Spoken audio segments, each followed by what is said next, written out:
Welcome to the Transforming Trauma podcast. Transforming Trauma is presented by the NARM Training Institute.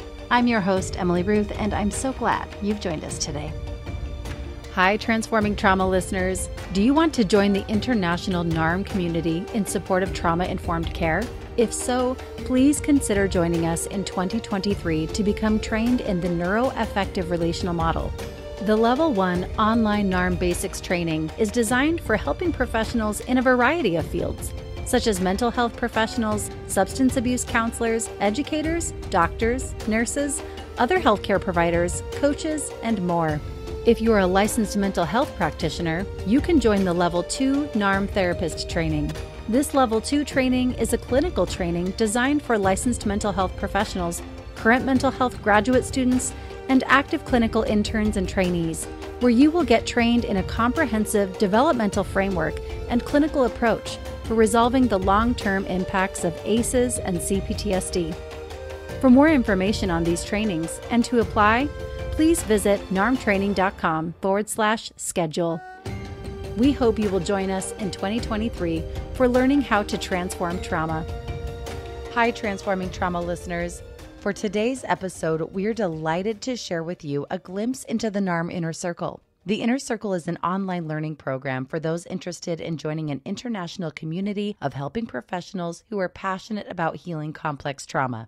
The Inner Circle provides ongoing, in-depth learning from NARM creator Dr. Laurence and senior trainer Brad Kammer, as well as other NARM faculty. As a gift to our listeners, we offer this special topic webinar with the folks from all around the world gathered to learn more about healing complex trauma, with the focus of the discussion being upon heartfulness.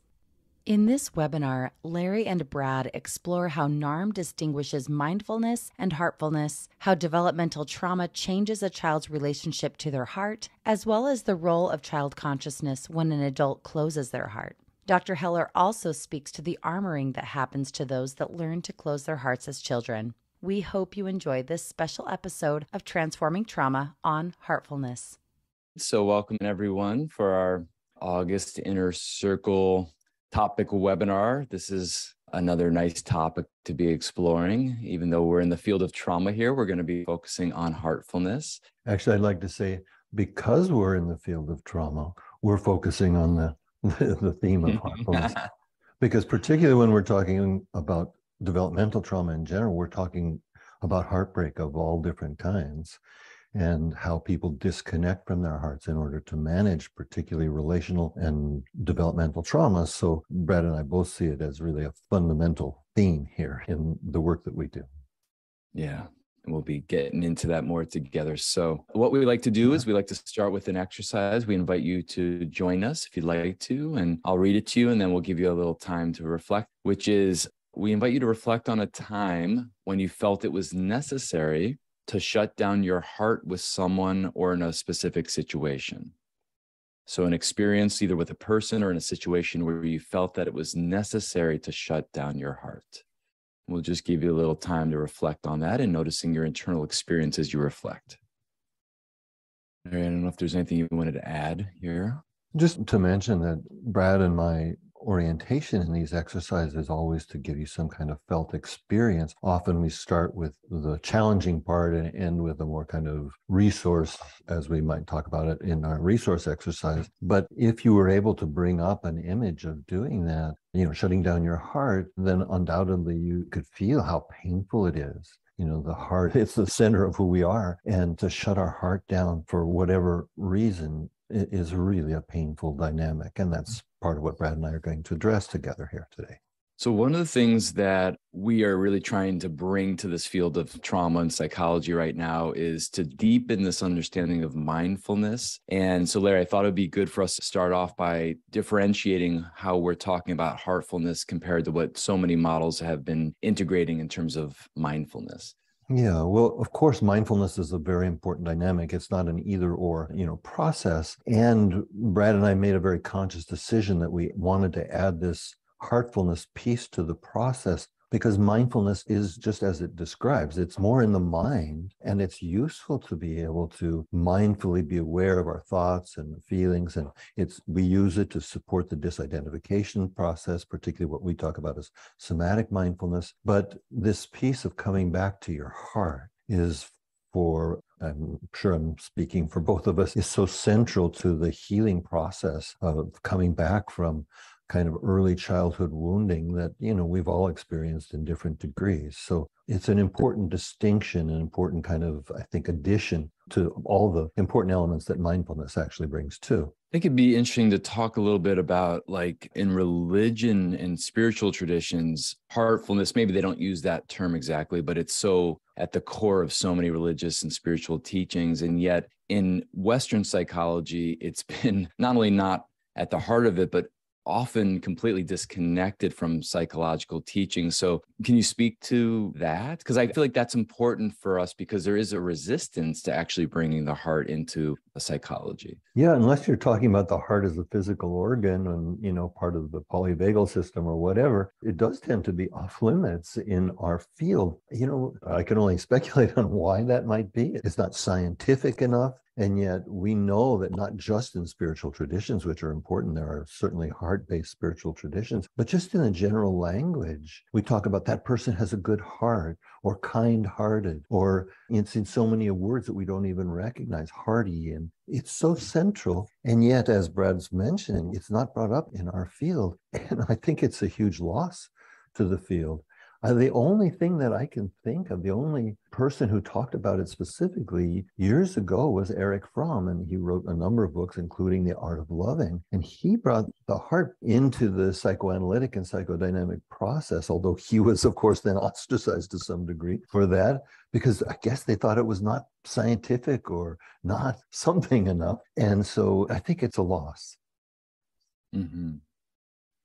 My experience being trained somatically was interesting, because I actually was really good at tracking my physical sensations, but I noticed that in some way that actually even became a bypass to connecting to my emotions. And so when I was introduced to your work initially, I just so appreciated. And I think you actually challenged me at different times about really kind of redirecting the focus back to the emotional centers. I know there's a lot of people that have been trained in somatic work. I wonder if maybe you can speak a little bit more to that, because you've been in this field for so long. Well, you might even remember there was a working I did with the guy in the training where you started in Los Angeles many years ago. And he was well trained in somatic experiencing and mindfulness and all kinds of body-oriented psychotherapies and physical therapies, body-oriented therapies. And that same dynamic was so strong in him, is that every time I'd ask him what he's experiencing, he would track exquisitely his sensations in his body. And at a certain point, you may remember, I said, we're going to make the body off limits so that you just can track what you're feeling emotionally, ultimately what you're feeling in your heart. And it was like for him, as well as for many people that we both experienced coming in from, many regulation models, that many people are able to really track their sensations and completely miss their emotions. And it can actually be used defensively as a way of not feeling your emotions. And so it was important, and has been important for Brad and me, for these individuals who come in from other traditions, and certainly many others, Continuum, there are a whole other series of models that are really sensation oriented, and to help them kind of disconnect or shift the paradigm internally for them to begin tracking emotional responses. And really, so much of what's going on physically is driven by emotional conflict. And so we will always in NARM trying to address, the underlying causes, not just the symptoms that people are experiencing. So I think it's important to drill down into one thing you say, because it's potentially kind of evocative, although I love what you said, which is that we were using this example of kind of tracking sensations, but it could be also intellectualizing, or could be a number of things. But you talked about it being a defensive function against connecting to our hearts or our emotions. So I'm imagining there's going to be slides coming up that are going to ask about that, but maybe you could talk a little bit more just right now about what you mean by these defensive functions against connection to heart, like going into our body, being able to connect to our body, or being able to connect cognitively. Well, I would say really that in terms of if we're ranking things, that the ability to feel our emotions is the most central theme that we're dealing with. It's like when we look at, for example, the whole addiction process in whatever kinds of substances that we're talking about, in general, these individuals are using like the addiction process and other things we've mentioned as a way of not feeling their emotions because they're painful when you've been emotionally wounded, particularly by the people upon whom you depended completely, who you had a love relationship, not just an attachment relationship. And so many of all kinds of defensive both behaviors and emotional strategies and internal defenses have to do with avoiding feeling what's going on for us emotionally. Yeah, to be continued about that. Mm-hmm. But so we've already started to kind of imply this, but let's talk a little bit more about really these survival functions of disconnecting and shutting down the heart from a perspective of developmental trauma. Mm-hmm. So again, I've gone back and forth over the years. When I first started teaching about the core dilemma, I was focusing specifically just on the heart. So like I would talk about the child's need, to protect the love relationship with the parents. And then all of this important understanding coming from attachment work came online. And so even in my own process, well, I want to be current and I want to sound professional. So I started using attachment instead of love, and protect the attachment relationship instead of protecting the love relationship. And that went on for a couple of years. And I was realizing, this is really leaving out this very important thing about love, which is so rarely mentioned in the general field of psychology. I wanted to bring this human experience, which is so central to our lives, back into the therapeutic narrative. And so now Brad and I kind of go back and forth talking about protect the love relationship, protect the attachment relationship. Sometimes we'll use them, even in the same sentence so that people get the full picture, because attachment is more of a behavior. It was originally literally physically attaching, whereas the love relationship touches us where we live, and we live in our hearts. It seems to be true in every culture that I know of, this awareness of how central to human life being connected to our heart is. There's people at all different levels of our training, or some people that might not even be part of our training yet. So maybe we could break it down, like what happens for a very young child that makes it difficult or feel impossible to stay connected to their hearts? As we talk about in the training, is like for a child, when their basic psychobiological needs are not being met, and not being met in a chronic way. We talk about this uptick. First, there's protest. That's a healthy, process of trying to communicate to the environment what they need. But then when that protest is not responded to adequately, and these basic psychobiological needs are not being met, then it turns to anger and even rage. And this internally creates an incredible dilemma for the small child, in that children are not able to hold anger, intense anger particularly, and love at the same time. So then that's what we talk about as the splitting process.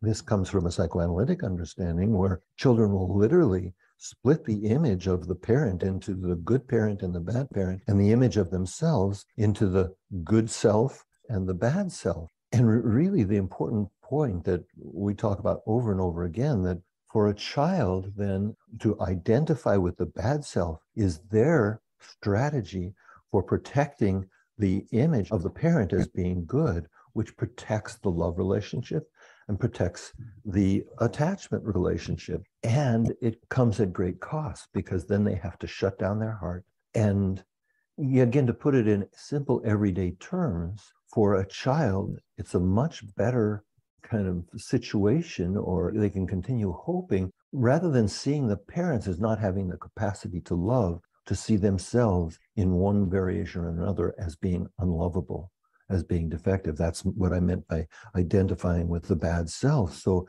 the child then starts to split off all of those elements that they feel are not responded to by the environment, by the parents, or responded to negatively by the parents. They disconnect from those. And by not feeling the anger towards the parent, they protect that image of the parent as being good and loving. And as painful as it is to see themselves as unlovable, The alternative is to believe that there is no love in the universe, that the universe is a completely cold and unloving place, because the parents and the family and, that is a child's universe. So it is really central to the NARM process to address this core conflict and this splitting dynamic. And I think we take it to a deeper level than traditional psychoanalysis did, but certainly the basic concept comes from there. And for those of you who are interested in reading more about that, there's a British psychiatrist named Fonagy who writes a lot about this, and he talks particularly in very great detail and depth about splitting the self-image and the object image and how this works. And I've resonated with much of what he said, and I recommend his work. But even before I read him, I had seen that this was such a fundamental piece to the psychological process and felt it was really important to include that in the NARM model. I was kind of chuckling before because everyone that's part of this call just got a little bit of flavor of how we were writing this book. Because I think we had this exact discussion as we were writing the book, because there's a section that we talk about, for a child, it's better to feel unlovable in a lovable environment than the opposite, because then we lose hope that there's going to be love for us in the universe. The thing I also wanted just to define, you said this statement, we identify with the bad self. And I just think it's important to define for everyone that may not be that far in their training with NARM, that really we're talking about shame, that that's the process of shame, that we internalize and personalize the failure from our environment and we make it about us. And so that then becomes what holds the failure, even if our parents are no longer here, or if we're out of the environment, it lives within us by the way that we continually to identify with the bad self in all these different situations. Yeah. And what we talk about, Larry and Aline talk about in the first book, and Larry and I talk about in the second book, is that shame is a survival function. And I do think that that's one of the things that's unique about NARM, is the way that we're holding shame versus some of the other models that kind of look at shame as just an emotion. We look at it as a process, as a survival psychobiological process. Yeah. And as a strategy. And as a strategy. Yeah. So is there more like using the adaptive survival styles you'd like to add around the disconnection from the heart?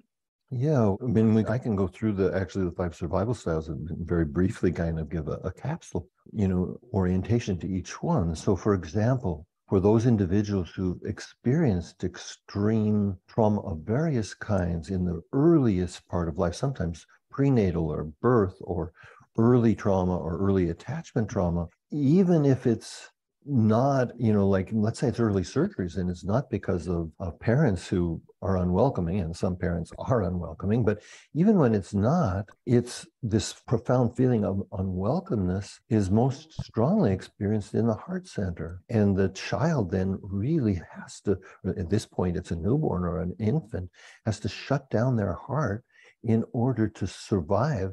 So they kind of put their heart on hold in order to maintain and continue living. It's that fundamental. But then as we move through the other survival styles, it's, let's say, for an attunement survival style, they've been relatively welcomed into the world, but the parents see the child's needs as burdening them. They're not welcome to communicate their needs. Sometimes the child is attacked for needing. There are all different scenarios that take place. But then, whereas the connection survival style feels shame about existing and particularly living in their heart, the attunement survival style feels shame about needing. And then they develop, and they have profound shame and even a sense of humiliation around expressing their needs directly to other people. Even as adults, this process continues. Again, just as Brad was saying, because of this ongoing shame about needing. I'm sure there are a number of people out there viewing this who can relate to that dynamic, just how hard it is for many of us to communicate our needs directly to other people.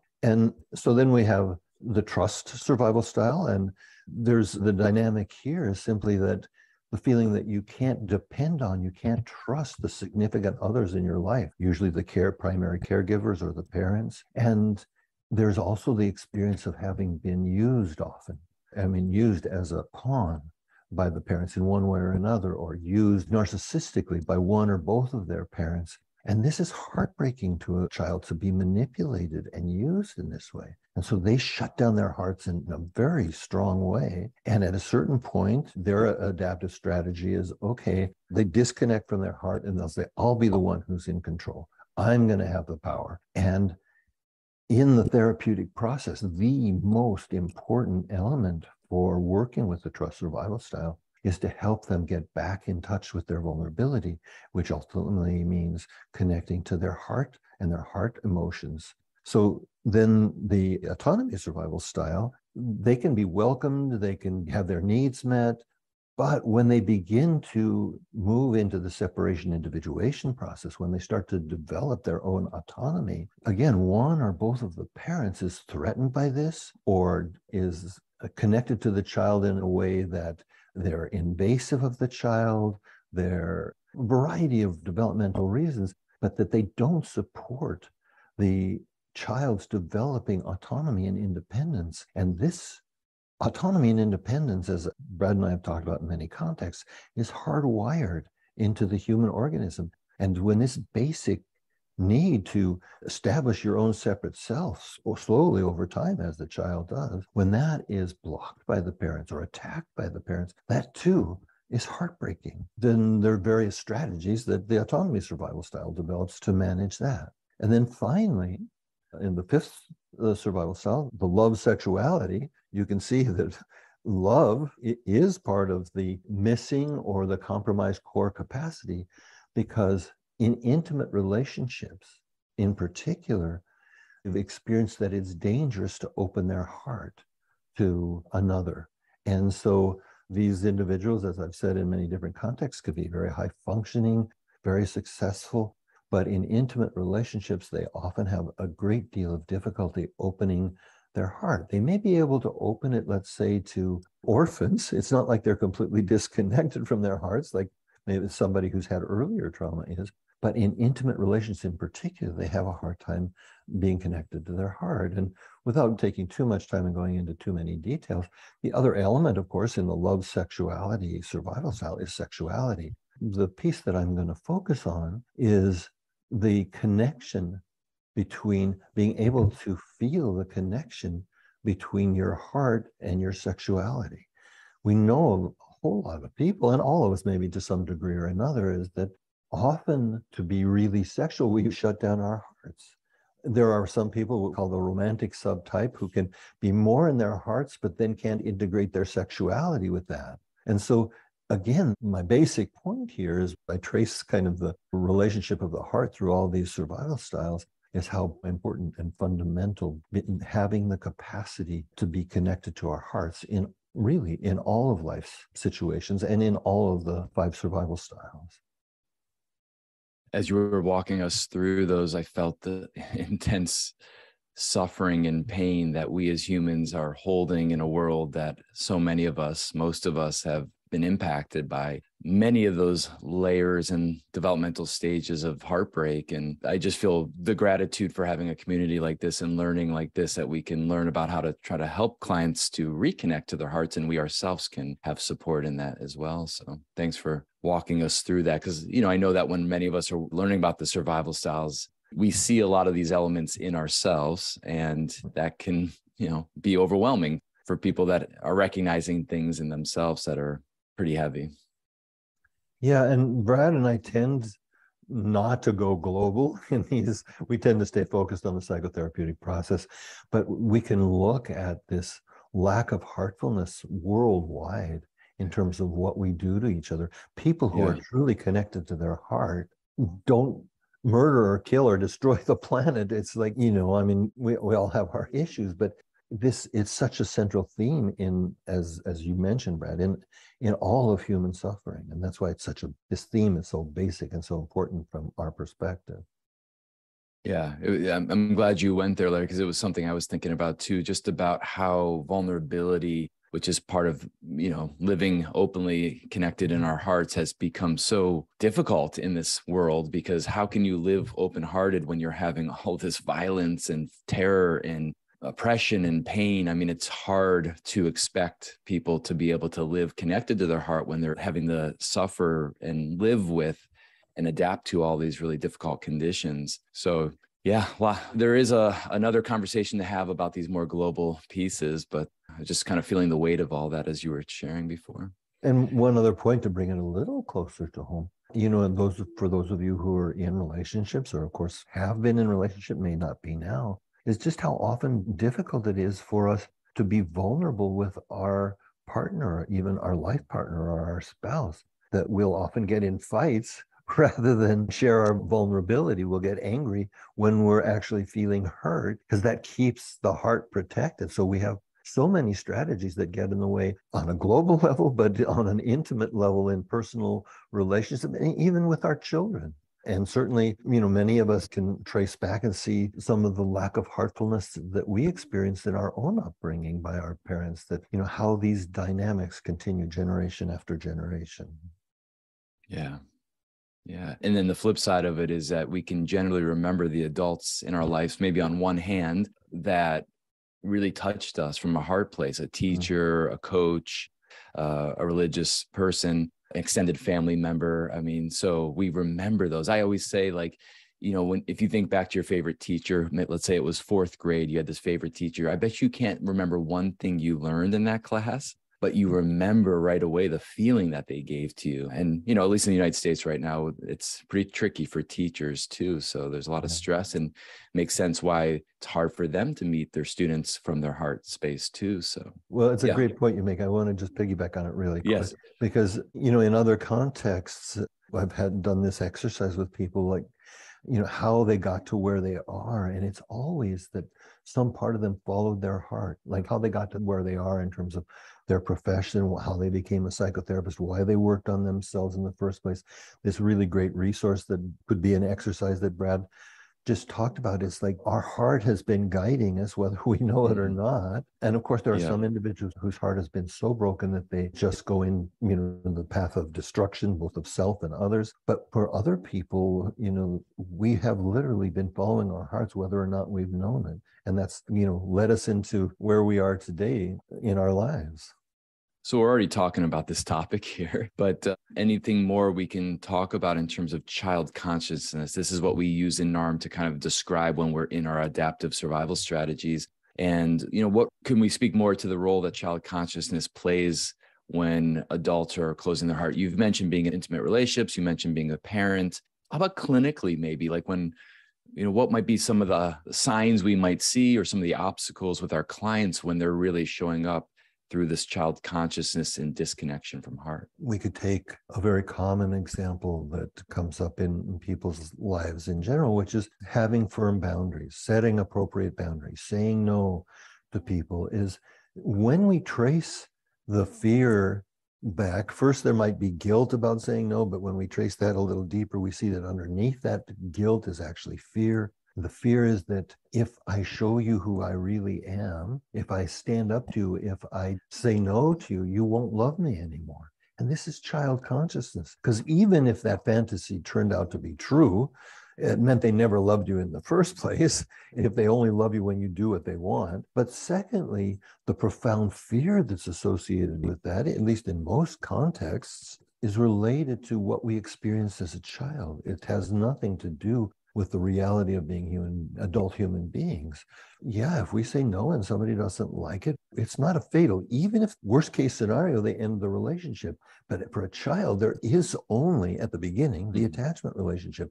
And we carry that fantasy in our minds into adulthood. And that's what we mean when we talk here about child consciousness. It's always coming. This is a broad statement, and I'll stand by it. Closing our hearts is generally coming from, because there are just some things that are so painful for us to experience that we need to slowly open our hearts to it, because it just hurts so much. And that isn't necessarily coming from child consciousness. But in general, the kinds of dynamics like not asking for what we need, or not setting boundaries, or not telling someone we love them when we actually do, that's all these strategies are ultimately coming from child consciousness. So both you and I have studied Wilhelm Reich's work, and he used to talk about armoring, character armor. And he talked sometimes like literally about armor around the heart. And I wonder if you can talk a little bit about the somatic elements of armoring in our heart.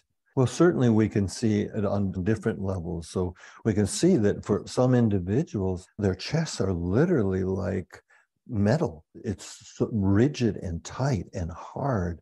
And that's one way of trying to protect the tender emotions, the tender heart feelings that we have. For other people, we see it a different way. That's more a hypertonic reaction. But then we see many individuals have this hypotonic, this kind of collapse reaction where you see literally the heart area, the chest area is depressed. And that's not just bad posture, as some people might want to believe. That's one way to protect all of the viscera, particularly the heart, is by shutting down this whole area in this collapsed way. So we have these two dynamics, the hypertonic and the hypotonic. And there are even subtler levels than that. For example, I don't know this firsthand, but I've learned this from people who I trust, that even the pericardium, the sac that surrounds the heart, can actually clench and tighten the heart and can literally constrict the heart. So generally when Brad and I are talking about the heart, we're talking about the heart center, not the physical heart, but it does have implications for the physical heart as well. And again, I don't know if it was true, but I do remember that, you know, for example, one of my teachers was Al Lowen, and he used to talk about when people, he had one specific example, which I won't bring up, but of somebody who on the birth of their child had a heart attack because in his mind, I don't know if it was true or not, that they couldn't tolerate the loving feelings that they were experiencing, and it created so much distress. But we also know, even cardiologists who might not relate to much of what Brad and I are presenting here today, are completely aware of the fact that some people literally do die of heartbreak when somebody, their life partner dies, for example. For some people, it's too much. And if they can't feel the grief that's there, and often the anger, even if it's not rational, there can be anger at the person that we lost as well as grief. And if a person can't feel it and they have to shut it down, it can actually lead to a heart attack. So this is, again, profound implications. This theme has profound implications on so many levels. I've always had a problem with this phrase, failure to thrive, because it's like placing the responsibility on a young child, like their failure to thrive. Like I'm thinking about it now from the perspective of like that child who dies in an orphanage is dying because their heart is so isolated and having to shut down in such an extreme way that they literally will die. I mean, this has been studied for many centuries at this point. And it's interesting to think of it from that perspective, that it's the same as someone who's been married for 60 years and their spouse passes away and then they have a heart attack. It's that death by heartbreak. There was a really interesting question that came in, Larry. I want to read it to you. I wonder also whether we truly know what love is when we experience these early heart disconnections and then we confuse love with other things. Well, I think that's actually a central theme. It's one that I address regularly in both the master's and the postmaster's class. It's for many, you know, all of us struggle with different elements of narcissism. But one of the core issues, at least for narcissism, is that we end up confusing admiration with love, so that we cultivate a certain image. And we do this in all of the survival styles. I talk about overt and covert narcissism in the masterclass. But so all of the survival styles, we have created an image that we want to believe ourselves and that we want other people to see, and creates a certain kind, it both comes from a certain kind of heartbreak in not having this, what's real and authentic in us recognized, but it creates its ongoing heartbreak because we continue to break our own hearts when we continue acting out these old strategies. It reinforces this basic belief that who I am isn't lovable. It's a very painful dynamic. And of course, those of you who are in the training recognize that I was just talking about the agency piece there, that we as adults actually continue the heartbreak process. And that isn't to blame ourselves for it in any ways. Agency is just the opposite of self-blame. But to see how we continue to do this by actively disconnecting from our hearts. You know, another exercise that I've sometimes given when I'm working to the groups, when I'm working with the love sexuality theme, is just to reflect on how many times you've felt love towards your partner, your friend, maybe even your child, and chose not to reveal that because it felt too vulnerable, too scary, or that, I've used this in other contexts. You look in on, you're a young parent, you look in on your sleeping child, and your heart starts to fill with love for this child. Then immediately you get scared and start thinking of all the terrible things that might happen. It's a very common human reaction. But all of this has to do with the challenge that we as human beings have of fully opening our hearts. And so, again, it just speaks to the centrality of this heart theme that Brad and I are addressing today. Yeah. We've talked already a little bit about the way that closing one's heart impacts intimacy. Anything more you'd like to share about that?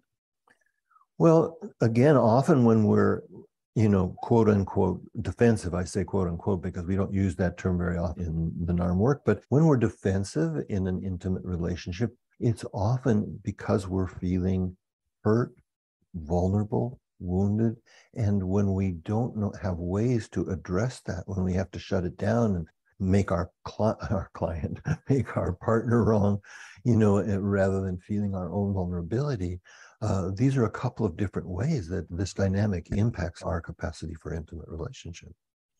So we're going to start kind of shifting into the clinical a little bit in a moment, but this is a bridge here. Is why is this concept you started at the beginning talking about, because we're in a complex trauma community here, learning community, it's so important to bring heartfulness into this. And maybe, because this could also be nice for us to talk to our colleagues or people that like we're telling them about NARM, like one of the distinguishing factors about NARM that people find so impactful and transformative is this heartfulness quality. So maybe you can help us with this understanding a little bit more.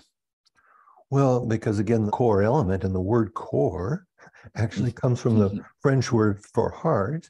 So it is such a core element in the human experience that when there's been complex trauma and developmental relational trauma, that it has had such a huge impact on the heart. And if we don't know how to address these, if we're doing manualized therapy, which doesn't then address this level of the heart, we're really missing the core, the heart again, the core of the human being. And so for NARM, heartfulness is part of the depth orientation that we have. Of course, we're hoping that symptoms improve, but we're not just here to help alleviate symptoms in our clients. We're here in NARM to look at the causes, and the cause is often found on this hurt, these injuries to the heart that we've experienced, and our inability to know how to address those in a productive way. And then, of course, all the strategies that we developed out of those to protect our heart. Mm-hmm. So we haven't really talked so much about grieving. Obviously, the NARM emotional completion model, for those of you that have been through our trainings or read our book, know how central that is to this process, this therapeutic process. But let's focus a little bit more about the grieving process in our work. Okay. For those of you who've been in the training, often the early part of the training is focusing on helping people integrate their anger. Now, again, if you don't know NARM ideas, we don't do catharsis, we don't hit pillows or any of that kind of thing. But we do help people recognize and integrate and understand the anger, which is part of the protest that I talked about earlier. And that's really important. But I always remind the participants in my groups that, being able to express our anger at our parents, as essential as it is in the healing process, was never the child's first wish. Children want to love their hearts. It's the natural state of things to love their parents. I say to love their parents, to love their hearts. Well, that's true too. Yeah, they want to be in their hearts. That's the natural state of who we are as human beings. There's expression in one dialect of German that says the child is all heart, and that's really pretty much true. So the point that I'm trying to make here is then that after we've integrated anger, then it's fully not just appropriate but useful to be able to grieve the parents that we never had, for example, or the childhood that we never had. And as Brad and I talk about in the trainings, real grieving is not anything like depression. It's not a shutdown and frozen state. It can be painful to grieve, but when you're actively grieving, it's heart opening and enlivening, even despite the pain. And those people who are actually able to grieve their losses then can move on in their lives. If we can't grieve, then we stay stuck to whatever degree in that traumatic loss of whatever the exact theme is that we're talking about. So grieving is a part of the emotional completion process. And for many people, it's actually the final stage of the work where they're able to feel the grief and then move beyond it. So much life energy is then freed up for relationship, for creativity, for self-actualization of all kinds and all different kinds on all different levels. I think it's a really useful reframe for clients or for any of us in our societies, like that grieving is actually a way of reconnecting to our hearts. Because I think there is so much perspective, like that you're going to go into depression and you're going to, like, you know, get overwhelmed and all that kind of stuff. But in fact, you know, at least the way that we support it in NARM, it's really an opportunity to reconnect to one's heart. Well, and the important point is to understand, and to just again to carry on with what you're saying, is that like all emotional processes, grief is a time-limited process. If it's going on forever or long, long periods of time, then it usually means that there's something else that hasn't fully been dealt with. And I've had people, many clients say variations of, I'm afraid if I start to cry, I'll never stop. That isn't the way emotions work, and that isn't the way emotional completion works. That isn't to say that we ever fully get over major losses in our life. We might, you know, the loss of a brother or a sister, or the loss of a parent, or the loss of a spouse. It's not that we ever fully get beyond that, but we come back to ourselves by being able to grieve and fully feel our hearts. And many people who've had significant losses later in life often feel like they're being unfaithful to the memory of the lost loved one if they allow themselves to live again, which of course that's again coming from child consciousness. It's just not true. And if on a cognitive level, if we ask, is that what your spouse would have wanted for you, to spend the rest of your life in depression? And usually the answer is clear. No, of course they wouldn't. And, you know, that's places that people get off track and not being able to fully finish the grieving process. And once that's finished, it doesn't mean there isn't a tenderness, but for many people who fully grieve, they become increasingly open-hearted. They become, you know, as therapists who, and most of us have experienced different kinds of losses, that we bring this increasingly tender heart to our work, which allows us to be even more understanding of the pain and the suffering that our clients are experiencing. Yeah, I have one more book recommendation. Francis Weller, The Wild Edge of Sorrow, I believe is the title. It's a beautiful book. We're trying to get him onto the podcast to talk, because he really has a very NARM-aligned perspective on grief. So thank you, Larry, for going deeper into that.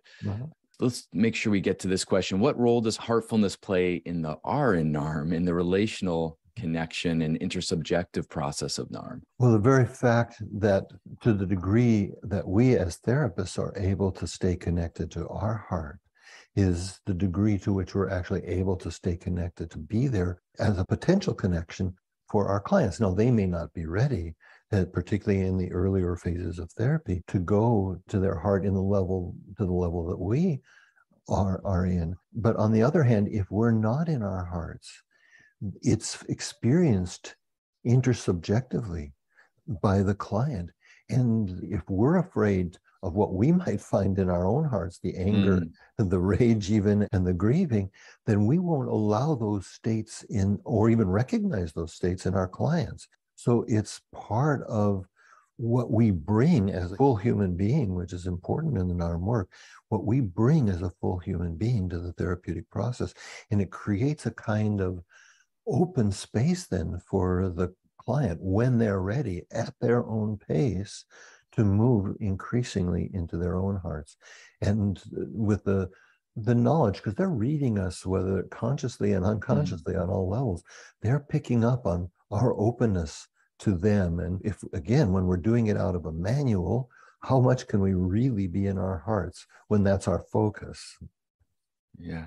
And, I just think it's important to also acknowledge that those of all of you, all of us that are really deepening into the NARM work, we're doing a lot of our own personal work as part of this process. And it takes a lot of courage. And that word also comes from the heart.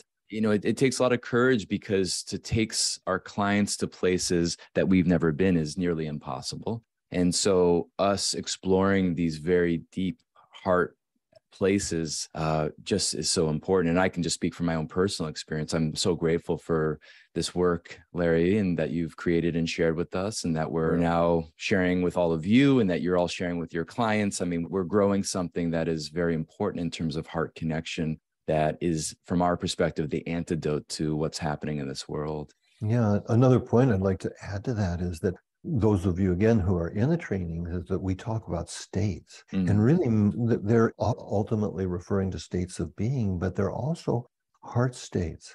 And so, for example, gratitude, which many people feel after a good session, they feel this gratitude, they feel grateful for the therapist at first and want to give the therapist the credit. But this gratitude is actually a heart space. The feeling of coming back to our hearts, we always experience with gratitude. The state of compassion is also a heart space. Compassion is being able to be open-hearted there to the pain as well as the joy of others. So again, just other indications of how central this theme of the heart is in the work that we do. This leads us perfectly into our closing exercise here, which we'd like to invite you to do is a time, it could even be now or some other time, that you have felt open-hearted and connected to your heart. And we'll just invite you to take a few moments to reflect on a time that you felt open-hearted and connected to your heart, and to really notice how that feels internally as you reflect on that. Well, it's a great topic, and appreciate having the opportunity to explore it and have a few moments to really feel into it. Larry, anything you wanted to share as we wrap up here? Yeah, I'm hoping that everyone was able to access, some memory of that, or sometimes even just bringing up an individual face. For me, it's my granddaughter, and I think of her, my heart fills, I automatically start to smile, and I'm hoping each of you was able to find some kind of internal remembered resource that helps you to have more access to your own heart. Those of you that are familiar with the 4 pillars, if you're not in one of our trainings, you can read about it in the book at this point, and we'll be revisiting that. And then we have these other topics that we've interspersed that you've been requesting on our Facebook, Inner Circle Facebook group. So we're really looking forward to diving into these further NARM topics with you all. So thanks again for being part of our international community here. And thanks, Larry, again for all that you've been bringing to us. And well, thanks, Brad. It's great, again, as always, to work together. Yeah. And we'll be seeing you very soon. Okay. Take care, everyone. Bye. Thanks so much for joining us for today's episode. To find more about our guest and their work, check the show notes or visit us at narmtraining.com/transformingtrauma. Do you want to join the international NARM community in support of trauma-informed care? We are excited to be kicking off trainings in early 2023 designed to support those of you working with clients or populations dealing with the effects of adverse childhood experiences and complex trauma. For more information on these trainings and to apply, please visit narmtraining.com/schedule. We hope you will join us in 2023 for learning how to transform trauma. Thanks to Andrea Klunder and the Creative Imposter Studios for producing and editing, to Tori Essex for our album art, and to Brad Kammer for the creation of this podcast. We look forward to building community, connection with you, and changing the world by transforming trauma.